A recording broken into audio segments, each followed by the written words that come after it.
The Lyric Theatre stood at the corner of Main and Willoughby, an aging relic with crumbling red bricks and a marquee that hadn't changed in over a decade. It was the kind of place people passed every day without noticing, despite the stories, especially because of the stories. On the night of October 14, 2018, the Fairbridge Youth Ensemble performed there for the first and last time. They were talented, filled with raw promise. A group of 17s led by 17-year-old Lily Wells, whose voice could still be heard in the minds of those who were there. Their final number brought the audience to their feet. It was electric, unforgettable, and then they were gone. Not ran away gone, not snuck out the back gone, just gone. Their instruments were left on stage. Backpacks neatly lined up, phones dead, doors locked from the inside. No sign of struggle, no footage, nothing. The town of Fairbridge was shattered. Rumors spread like wildfire. Kidnappings, occult rituals, secret tunnels, government experiments. But none of them fit. The band simply vanished. If you're captivated by mysterious tales like this one, make sure to subscribe so you don't miss what happens next. What really happened that night might be more disturbing than anyone ever imagined.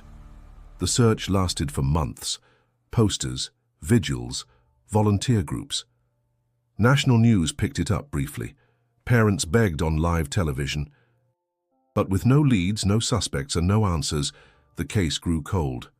And like the decaying theatre, the memory began to fade. But not for Ethan Wells. He wasn't just another resident mourning the loss. Lily was his little sister. He'd driven her to practice every week, waited in the car, bought her coffee after rehearsals, teased her about stage fright. And on that night he was there, clapping, whistling, filled with pride. The last image burned into his brain. Lily, bowing with the others, smiling, then nothing. Ethan dropped out of college months later, fell into depression, tried therapy, moved away, came back. The town was still the same, but something inside him had changed forever. He couldn't let it go. Every year on October 14th, he returned to the theatre, stood at the locked entrance and waited, just in case. 7 years passed. In 2025, the town council finally approved renovations to the Lyric. It had become a hazard, too many loose bricks, sagging beams. Developers planned to turn it into a boutique cinema. A crew arrived in June to begin demolition. They stripped the velvet seats, tore up floorboards, removed the ancient stage curtain. Then, 3 days in, they made a discovery. Miguel Santos, a young construction worker from Syracuse, was breaking up the warped floorboards at center stage when his crowbar struck something hollow. Beneath the boards was a sealed wooden hatch, painted black, nearly invisible, bolted shut from above. The project manager, wary of liability, called the authorities. The site was locked down and local police arrived the next morning.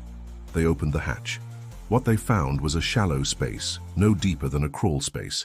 The air was stale, thick with mildew. Dust floated in the beam of a flashlight like ash. And then the officers saw them. Personal belongings. A silver locket etched with the letter L.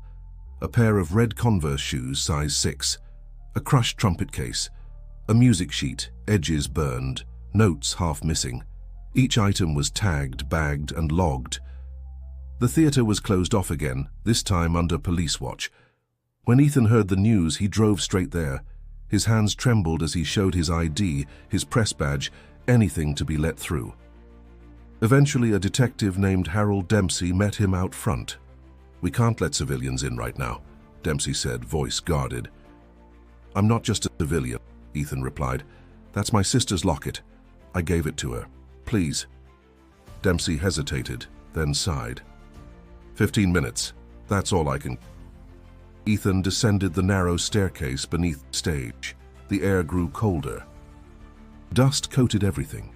He crouched beside the open hatch, staring into it. The locket lay in a plastic evidence bag, dull and lifeless. He reached out, but didn't touch. Something about the space felt wrong, too quiet, as if sound itself refused to exist down there. "She was here," he whispered. That night, Ethan couldn't sleep. He dug through old notebooks, emails, Lily's journals. Memories surged back, fragments of conversations, songs, moments. A line from her diary stood out. "Sometimes I hear something under the stage, like humming. No one else does. Maybe I'm imagining it." He hadn't read that line in years. Now it chilled him to the bone, and deep in his chest something stirred. A feeling he hadn't known in years. Hope or fear. Possibly both. The town of Fairbridge hadn't felt this alive in years. Word spread fast. People whispered in diners, texted old classmates, posted speculations online. The discovery under the Lyric Theatre reignited a mystery that had never truly died.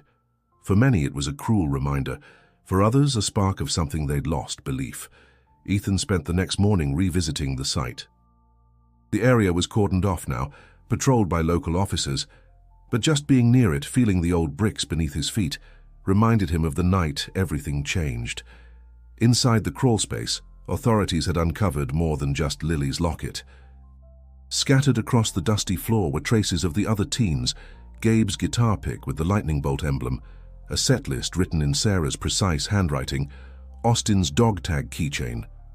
All items confirmed to have been in their possession the night they vanished. Yet there was no blood, no sign of violence, no passageways. Just this sealed void beneath the stage, holding echoes of a night that refused to die. Ethan met with Detective Dempsey again, this time at the precinct. "What are you thinking?" Ethan asked, voice quiet. Dempsey leaned back in his chair. The hatch was bolted from the outside. Nothing inside suggests anyone lived or died down there. It's like a time capsule, not a crime scene. Ethan frowned. "Then how did their stuff get there? It was sealed. We're still working on that. 7 kids don't disappear and leave their things under a locked trapdoor by accident." Dempsey sighed, then handed Ethan a folder. Inside were photos from the scene. The items were placed almost ritualistically, not dumped or scattered, arranged like a memory being preserved. That night, Ethan sat on his porch, the file open beside him. He played back a video on his laptop, a recording of the final performance. The footage was shaky, taken by a parent in the audience. Lily stood center stage, illuminated by faded amber lights. The band began their last number, Finale in Blue, a piece Lily had composed just weeks before. Around the 2:46 mark, the lights flickered. Barely noticeable, a brief tremor in the crowd. Then the camera panned slightly and caught something odd, a shadow behind the curtain that didn't belong to any of the performers. It moved against the light. Ethan rewound it 5 times. It wasn't shaped like a person, more like smoke coalescing. A chill ran down his spine. He paused the video and opened one of Lily's old journals. More cryptic entries jumped out now. "Sometimes I hear music when no one's around, not ours, like strings tuning themselves, coming from below." Austin says he dreamed of the stage swallowing him. That's stupid, right? Sarah's afraid of the curtains now. She says she saw someone behind them when no one was there. We all laughed. I didn't. Ethan closed the book and looked out into the night. The air was heavy, full of memories, of what-ifs. The next morning, he started making calls. He tracked down Susan Fields, the Lyric Theatre's costume manager back in 2018. She was now retired, living in a trailer park outside Buffalo. "Do you remember anything strange?" Ethan asked her over the phone. There was a pause. Then a shaky voice replied, "Strange is the only thing I remember. Lights going out randomly, instruments going out of tune mid-song, cold spots on warm days, and the dreams, what dreams? I kept having this one, where I'd open a door backstage and see the whole band standing in a circle, staring at something I couldn't see. Then one of them would turn to me and whisper, 'Don't listen,' and I'd wake up deaf for a few seconds."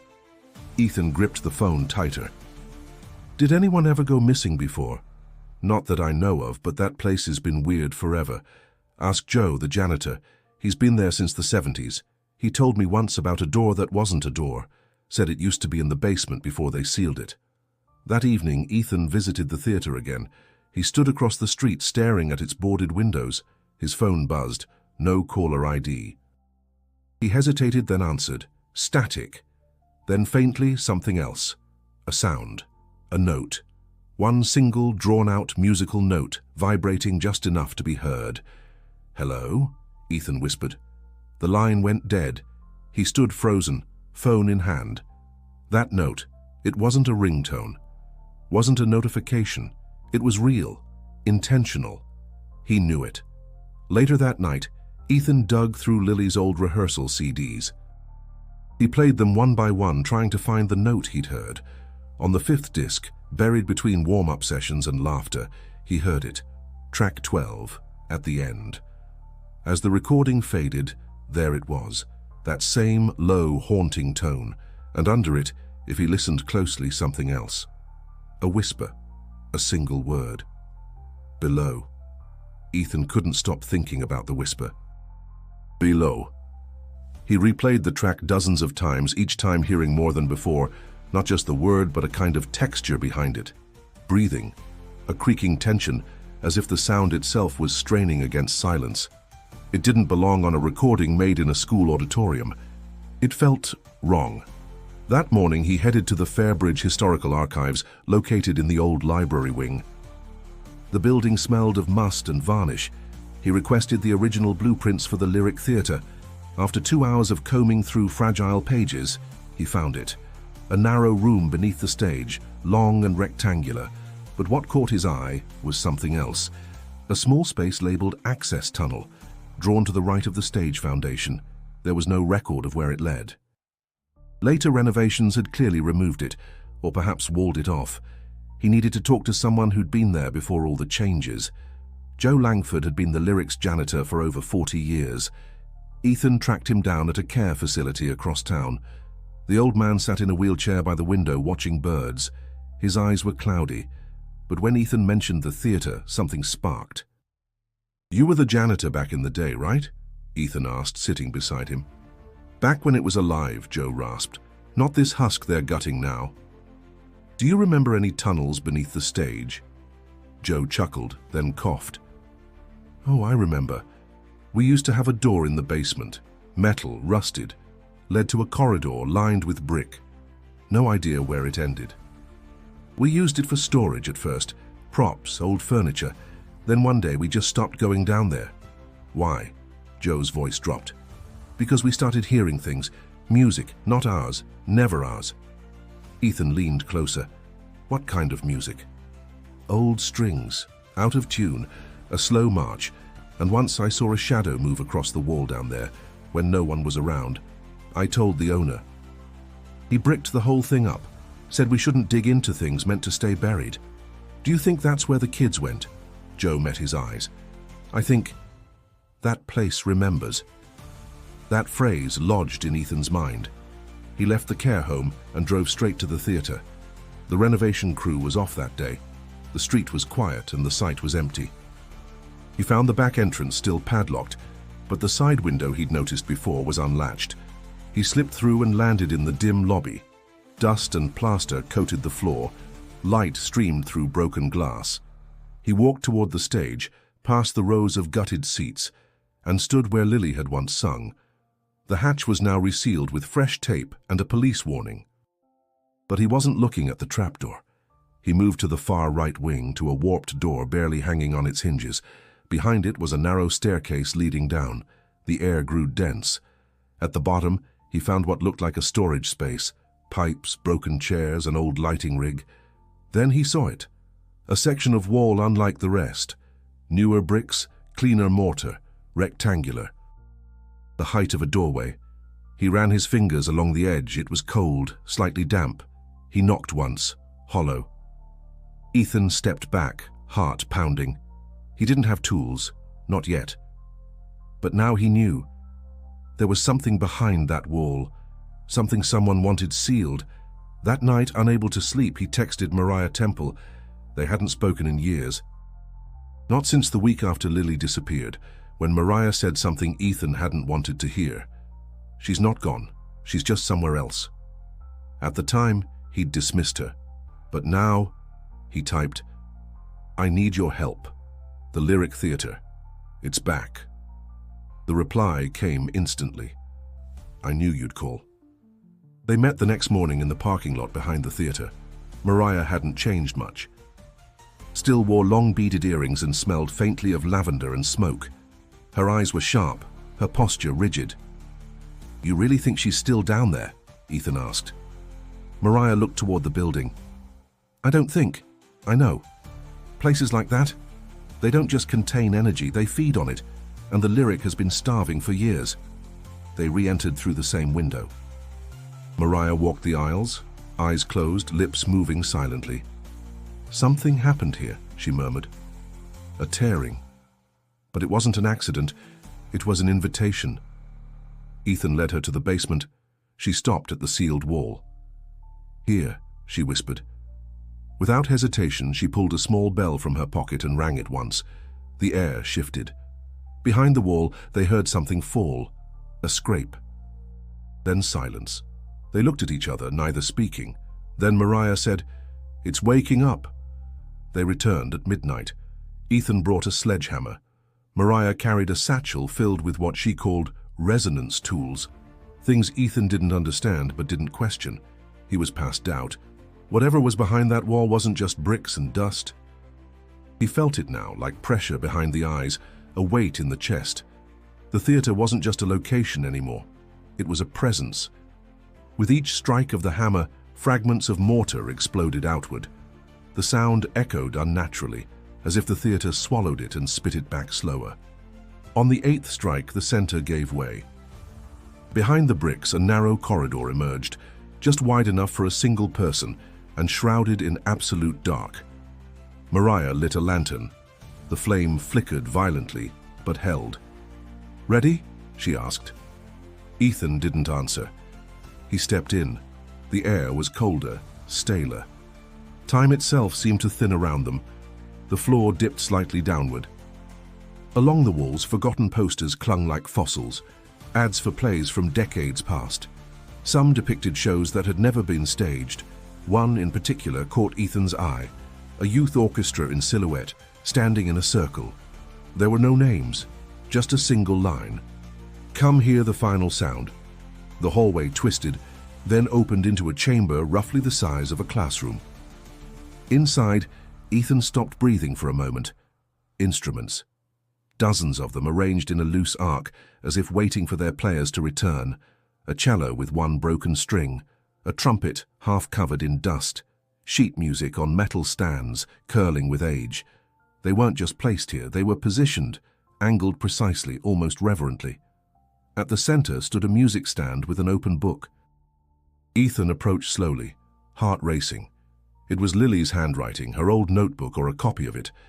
The page read, "The notes don't stop, not down here. They twist, they bind. We played them backwards once, and I saw his face in the reflection." Mariah stepped beside him. "This isn't a memory," she said. "It's a binding, a hold." "What does that mean?" "It means they're trapped, not dead. Not alive, caught in between by something that uses music as a lock." Ethan reached out and touched the page. The lantern flickered violently. Then sound. It started faintly. A soft hum, a tone, low and vibrating, began to build from the walls themselves. Instruments shifted slightly, as if responding to a conductor's invisible cue. Mariah held out her hand. "We need to leave." Now. But the passage behind them was gone. A wall of solid stone now stood where the corridor had been. Ethan spun. "What the hell?" "We were seen," she whispered. "We stayed too long." The room darkened. The hum grew louder, expanding into a chord. A cello groaned. A snare tapped once. And then something moved in the far corner. It wasn't a person, not really. More a shape. A smear of shadow that shimmered, like heat above asphalt. It slid across the wall, pausing behind the cello. Mariah pulled a small chime from her bag and struck it. The sound clashed with the tone in the room, creating a brief dissonance. The shadow recoiled. The instrument stopped. A silence fell, thick as fog. The stone wall behind them cracked. A passage reappeared. Mariah grabbed Ethan's arm. "Go!" They ran back through the corridor, each step heavier than the last. The walls seemed to pulse. A violin string snapped behind them like a whip. They burst into the basement, gasping. Ethan slammed the warped door behind them. Mariah pressed a hand to the wood and whispered something in a language Ethan didn't recognize. Then silence. Ethan leaned against the wall, breath ragged. What was that? Mariah didn't look at him. That was just the echo. The thing itself didn't wake, but it knows we touched its work. Ethan felt the chill in his bones. She turned to him. Did you notice how the instruments were arranged? Like a performance? No, like a ritual. The way each chair faced inward. The precision. This wasn't rehearsal space. It was a sanctum. Ethan remembered the photo from the archives, the one with the youth orchestra in silhouette. They've been doing this for decades, he said slowly.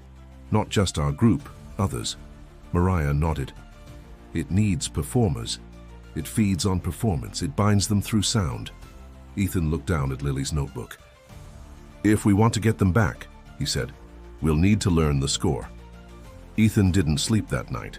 He sat at his kitchen table, Lily's notebook spread open beside his laptop. The pages had shifted since they left the tunnel. Some were curled, others stained with something that hadn't been there before. He wasn't sure if it was his imagination or the work of that place. But one thing was certain. The notebook wasn't just a diary, it was a map. At the top of one torn page was a single phrase, underlined 3 times. He watches without eyes. He leads without hands. The next morning, Ethan returned to the Fairbridge Historical Society. He asked to see any records involving past performances at the Lyric Theatre, especially youth orchestras. The clerk was hesitant, but curiosity won out. In a stack of yellowed programs and black and white photos, one caught his attention immediately. A 1923 promotional still, the Fairbridge Symphony Youth Division. 7 teenagers, dressed in formal attire, posed on stage. At the center stood a man in a long coat, face blurred by time or poor exposure. Ethan felt his chest tighten. The silhouette was unmistakable, the same figure from the video shadow, the same shape from the tunnel wall. He flipped the photo over. Guest conductor, Monsieur Corvin. Special program, The Endless Suite. No one at the society could tell him more. There was no biographical information on Monsieur Corvin, no newspaper articles, not even death records. It was as if he had appeared, conducted a single performance and vanished. Ethan returned home and scanned the image, enhancing the contrast. The figure's outline sharpened, but the face remained obscured. Still, Ethan noticed a detail he hadn't before. The baton. It looked wrong. Twisted, almost organic, like bone carved into a wand. And where his hand should have been, there was only a blur of shadow. He called Mariah. I need you to see something, he said. They met an hour later. When she saw the photo, she paled. That's not a person, she said. That's a function, a role, something wearing the idea of a conductor. Ethan stared at her. You think this thing has been doing this for a century? Maybe longer. These aren't random disappearances. They're cycles. The theater opens, the music builds, and it chooses a group. Why youth? Purity of intent, raw emotion, energy that hasn't been shaped by the world yet. It's not about talent.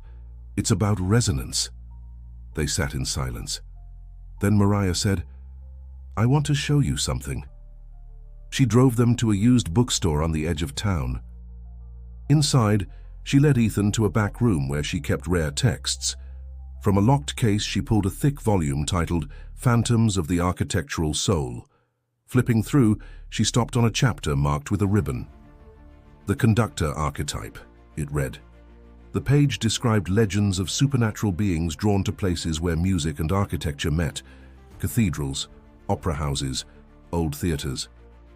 In these tales, the entities influenced sound to shape memory and emotion, feeding off audiences and performers alike.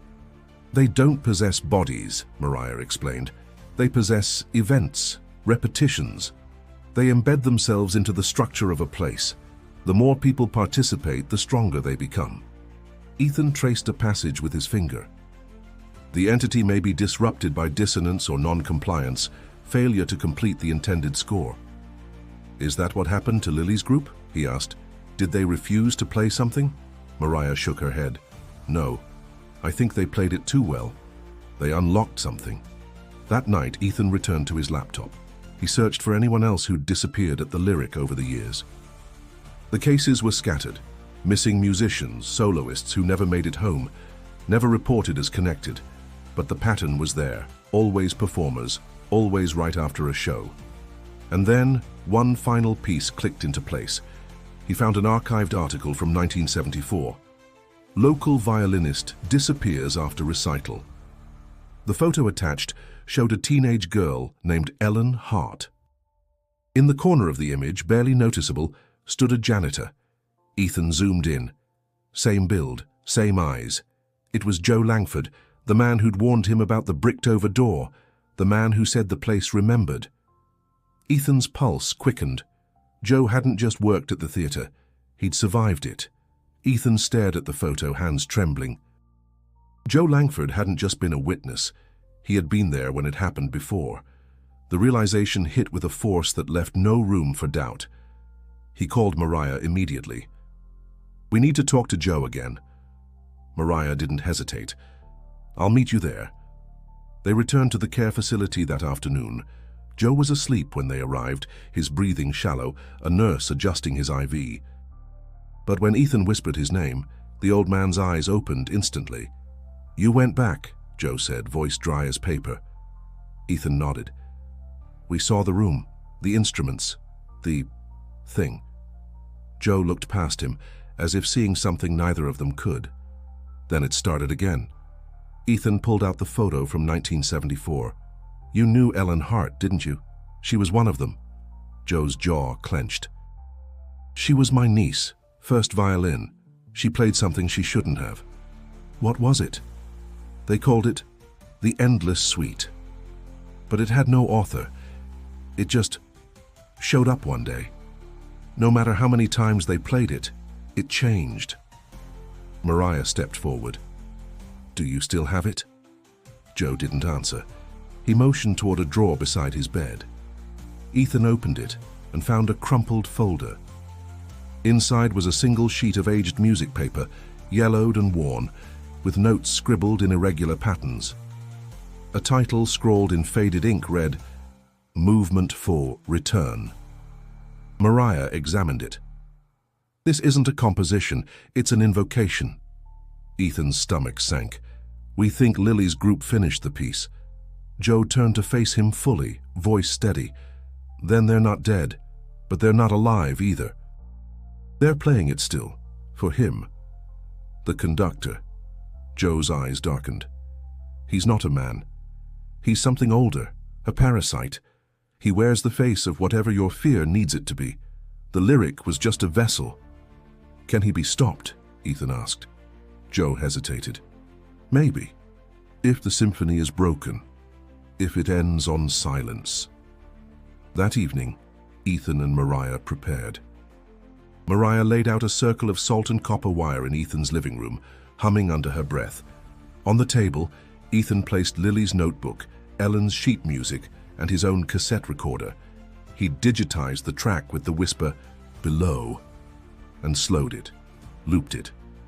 As it played, Mariah sat cross-legged on the floor, holding a tuning fork in one hand and a candle in the other. "I need a piece of her," she said. Ethan placed Lily's locket in her palm. The flame bent sideways.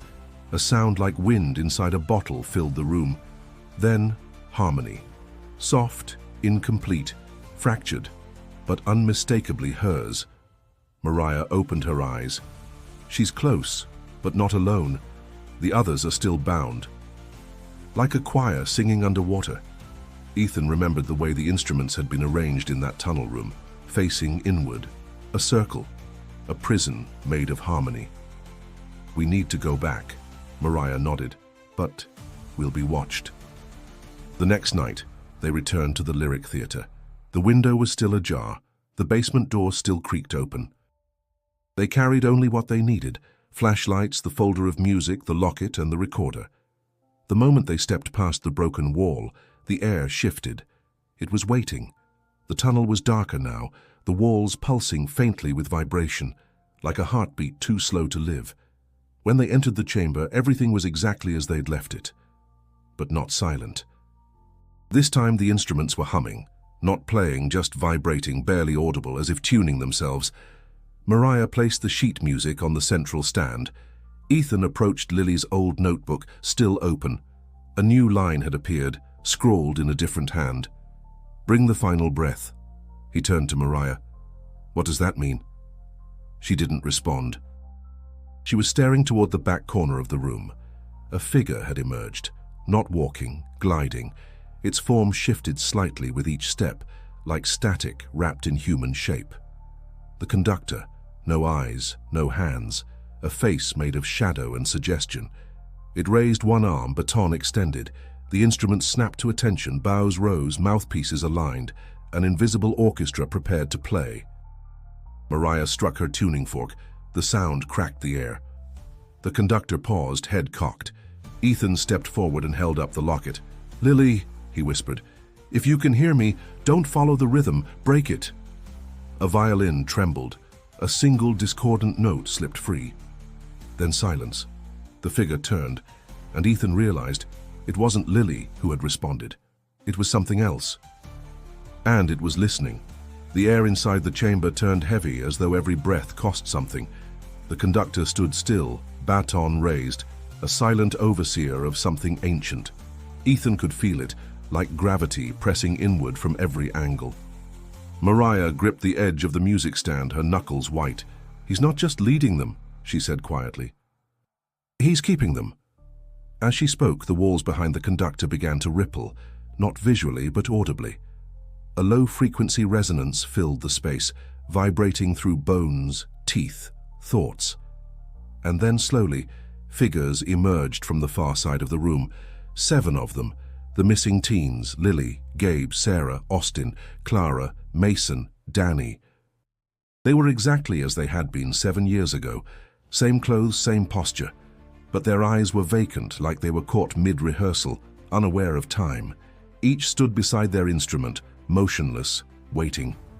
Ethan stepped forward, mouth dry. "Lily?" She didn't react. He moved closer, the recorder in his hand still playing the whispered loop. "Below? Below."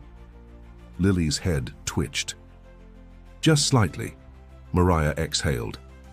"She hears it." Ethan walked carefully toward her. The closer he got, the more the room distorted. Sound bent around him. The hum was no longer external. It was inside him, a pressure behind the ribs. He stood inches from his sister. Her hands hovered over her microphone stand. He reached out, gently touching her wrist. Her eyes snapped to his. Ethan flinched. For a moment, there was nothing. Then her lips moved. No sound came out, just movement, one word. "Run." Before he could react, the conductor lowered his baton, and the performance began. The band moved in unison, playing a song with no true melody. Dissonant harmonies, patterns that didn't make sense. Each note struck like a blow to the mind, jarring, repetitive, imprisoning. The space itself seemed to bend around the music. Ethan dropped to one knee, ears ringing. Mariah shouted something, her voice drowned out by the sound. She pulled a tuning fork from her coat, struck it, and held it to the ground. The vibrations spread like a shockwave, briefly interrupting the rhythm. The teens wavered, just for a heartbeat. The conductor turned to her. His form flickered. No longer human-shaped, now a jagged silhouette of shifting void stretching wider. Mariah chanted, holding the tuning fork out like a weapon. "Break the harmony. Shatter the cycle." Ethan crawled back to the center, opened the folder with the sheet music. He flipped to the final page. The last bar was blank. No ending, no resolution, just an invitation to continue forever. Mariah stumbled, blood dripping from her nose. "We have to stop the song, now!" Ethan scanned the chamber. Every player followed the invisible score, each trapped in their part. Except one. Lily. She had stopped. Tears ran down her face. Her lips trembled. She looked at Ethan and then at the empty final bar.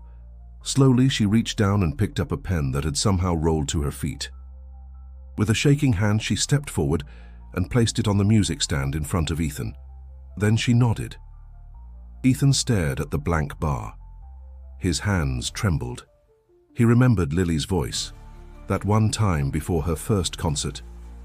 Every song deserves an ending, even a bad one. He picked up the pen.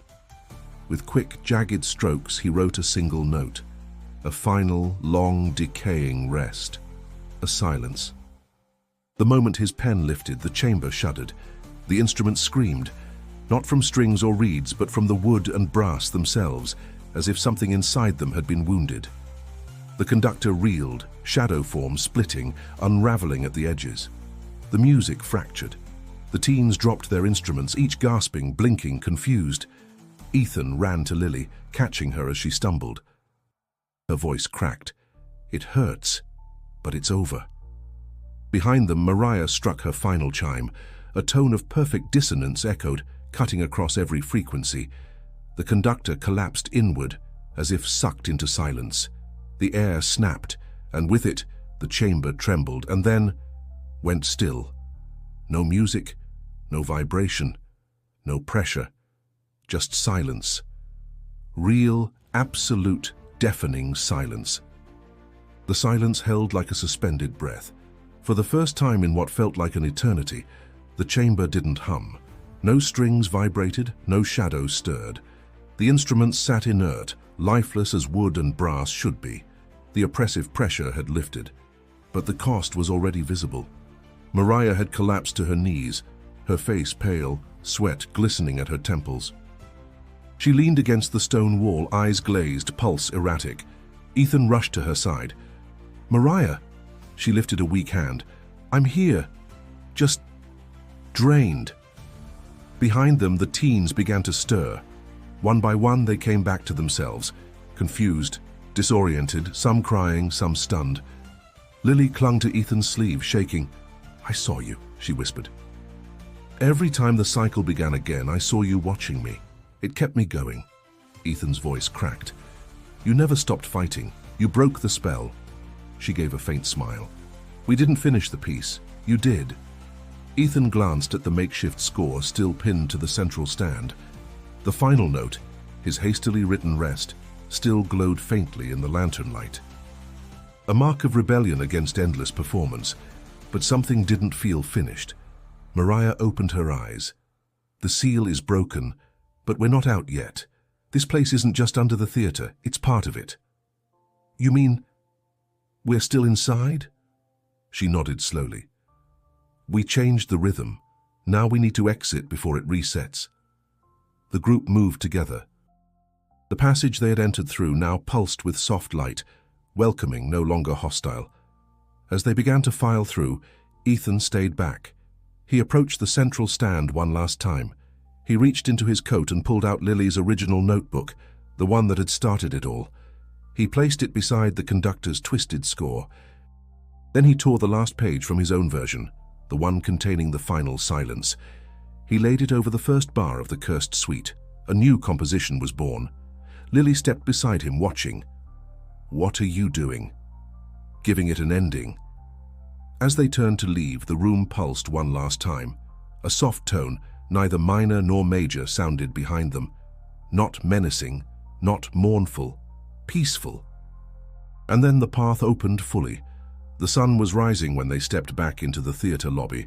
Dust floated in the air, light streamed through broken glass. The renovation crew was nowhere in sight. Everything was still. Outside, emergency vehicles pulled into the street. Word had gotten out. Searchlights, news vans, stunned officers. But none of that mattered to Ethan. He held his sister in his arms. They were out. They were home. Paramedics rushed forward. The teens were examined, questioned. Some remembered nothing. Others, only fragments. A few simply wept. Mariah was placed gently on a stretcher, barely conscious. Before they closed the ambulance door, she locked eyes with Ethan. "Finish the song," she murmured. "For all of them." Ethan nodded. 3 days later, Ethan sat alone at his desk. The house was quiet. Lily was asleep upstairs. The others had been reunited with their families. Mariah remained in a coma, her condition stable but unchanged. In front of him sat the fragments, notebooks, sheet music, photos, old recordings, and one blank page. He picked up his pen and began to write, not from memory or fear or obligation. from feeling. The melody came to him slowly, a minor key, gentle and uncertain, a phrase that echoed the past but resolved into something new, a requiem for the lost and a hymn for the returned. He called it the last composition, the piece that would close the book on the Lyric Theatre's long haunted history, but also open something new. He wrote all night. As the final note dried on the page, the house filled with morning light, and somewhere deep beneath the world, silence sang back. The news spread faster than anyone could contain it. 7 teenagers found alive beneath the ruins of the Lyric Theatre. After 7 years. No explanation, no trace of injury, no clear account of where they had been. Only fragments, music, darkness, silence. The town of Fairbridge held its breath. Some called it a miracle, others called it impossible, but one thing was undeniable: they had returned. Ethan watched the reports unfold from his front porch, phone buzzing with calls he didn't answer. The media wanted interviews. Authorities demanded statements, scientists speculated, paranormal investigators arrived. None of them understood what had really happened, and that was exactly how it needed to stay. Lily sat beside him, wrapped in a blanket, sipping tea. She hadn't said much since coming home, just quiet company, sharing silence the way others might share stories. It was enough. Across town, a vigil was held in front of the Lyric. Hundreds came. Some lit candles. Others left instruments, violins, harmonicas, drumsticks on the cracked steps. A quiet thank you, a farewell. The mayor declared the building would be sealed permanently. No renovations, no reopening, just a plaque and a fence. But Ethan knew that wasn't the end. The house had changed since their return. Sounds moved differently. Light lingered in corners too long. When he closed his eyes, he sometimes heard the echo of a note not played. He told no one, except Lily. One evening she asked him, "Do you think the others will be okay?" "They will," he replied, "because you're here, because we broke the cycle." She nodded slowly. "I still feel it sometimes, like a rhythm that doesn't want to stop." Ethan placed a hand on hers. "That's why we have to write something new." 2 weeks later, Ethan visited Mariah in the hospital. Machines hummed softly. Her face was calm, peaceful, but she hadn't woken. He sat beside her and took out his phone. "I finished the piece," he said.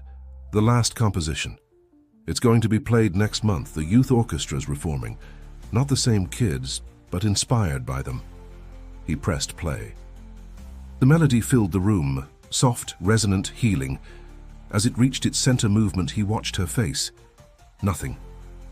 But just as the final rest faded into silence, her eyelids flickered. He stood, breath caught. Then her hand twitched, fingers curling slightly. Once, then still. He didn't need more. She had heard it. The town rallied behind the return. Each of the teens slowly began re-entering their lives. Mason enrolled in community college. Clara joined her church choir. Sarah started composing again. Gabe, who once vowed never to perform without the band, picked up his guitar. And Lily sang. Not yet on stage, not for crowds. But at home, late at night, Ethan would sometimes hear her voice upstairs, low, steady, unfinished. Writing something new. Each of them bore scars, even if invisible, but none of them ran, not anymore. Ethan published an article, then another. Soon, a book. Echoes Set Free, a journey into the Lyric. It didn't tell the whole truth, but it told enough. He dedicated it to Lily, and Mariah, and to those who never returned, because not every musician had been saved. Some remained in the silence, echoes still waiting. One night, Ethan received a letter in the mail. No return address, just a folded sheet of music, a single bar, unfinished. He showed it to Lily. She studied it, then whispered, "It's not a warning." "What is it?" She looked at him. "It's an invitation." Ethan folded it gently and tucked it into a drawer. Not every invitation had to be accepted. But Summers would find a way back no matter what. and when they did, he would be ready.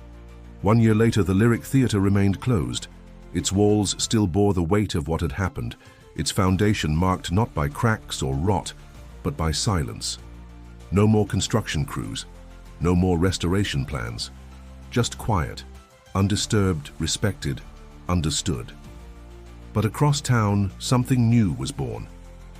The Fairbridge Music Hall, once a modest practice space, now hosted sold-out events every month.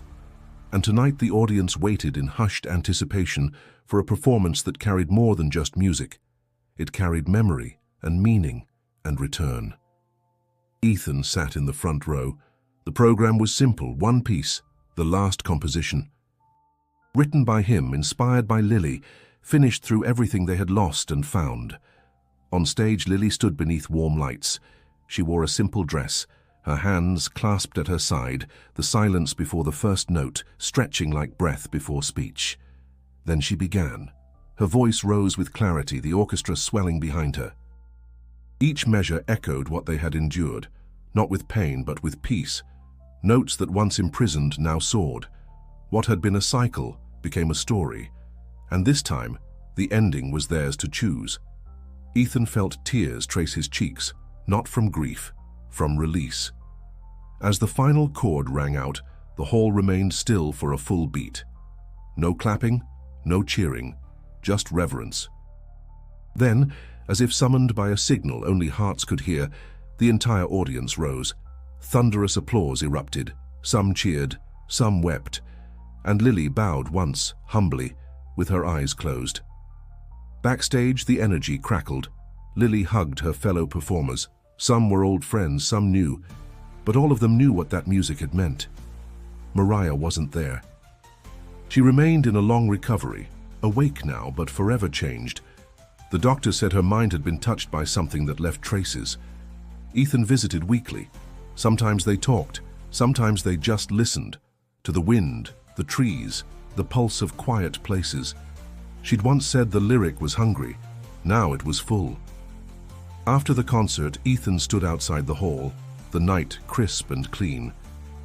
He held a fresh copy of his book in hand, its cover etched with a single line of musical notation, "The Final Rest."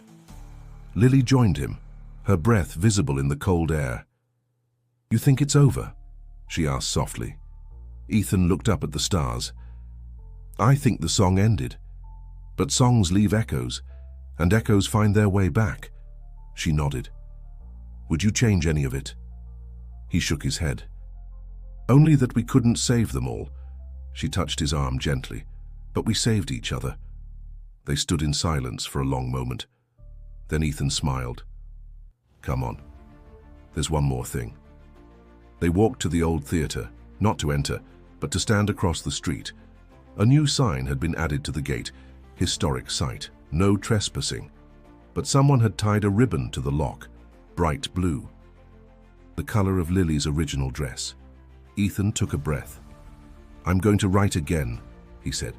"Not about ghosts, about music, people, the things that hold us together." Lily smiled. "That's what stories are, not chains, bridges." As they turned to leave, a breeze stirred. Faintly, just for a second, Ethan thought he heard a note. Not dark, not mournful, just quiet. He didn't turn back. He didn't need to. If you were moved by this incredible journey, don't forget to subscribe and follow for more hidden stories that challenge what we think we know. There's always another mystery waiting, just beneath the surface. And before you go, make sure to click the video on screen to uncover another chilling tale, one that, like this, was almost forgotten, but not quite. Because sometimes the past doesn't stay buried. Sometimes it sings.